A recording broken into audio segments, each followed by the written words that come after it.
Cutting your power bill could be as easy as making a phone call. Since deregulation, customers in Maryland and D.C. can now shop around for their power provider, but many have been hesitant to do that. Fox 6 Money reporter Melanie Alwick is here to show us how you can compare and save money. Mel?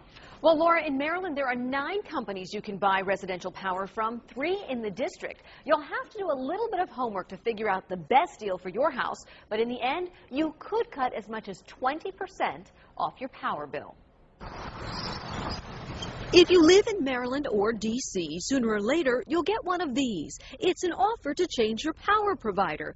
Making the switch isn't as challenging as it might seem. And there's really nothing to be uncomfortable about. Russell Lacey is the president of Electric Advisors, a licensed energy broker.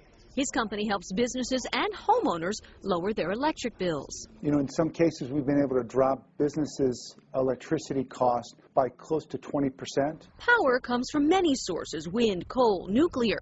Power plants generate the power and transmit it to your utility company.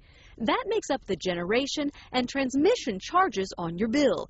Add those two together and start comparing rates. It is my belief that anybody in the state of Maryland and Washington, D.C., who's not with a third-party provider is throwing away money. Take Pepco, for example. Its standard rate for generation and transmission will be 10.4 cents per kilowatt hour starting October 1st. Summer rates are higher.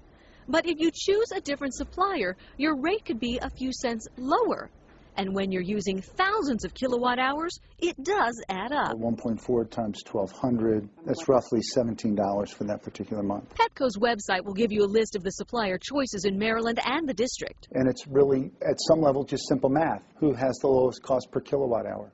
Here's what you need to ask. Does the advertised rate include generation and transmission? Is it fixed or variable? What are the terms of the contract and the penalties for cancellation? Your utility company will continue to service your lines, read your meter, and bill you. You'll still get their charges for distribution and taxes. The only thing that will change is lowering your cost of the kilowatt hours, lowering your cost of electricity. The power to deal is in your hands. Now, you'll also want to know if your contract will renew automatically. Now, for Virginia viewers out there, we didn't mention you because electricity is not yet deregulated in the Commonwealth. Melanie Alwick, Fox 5 News.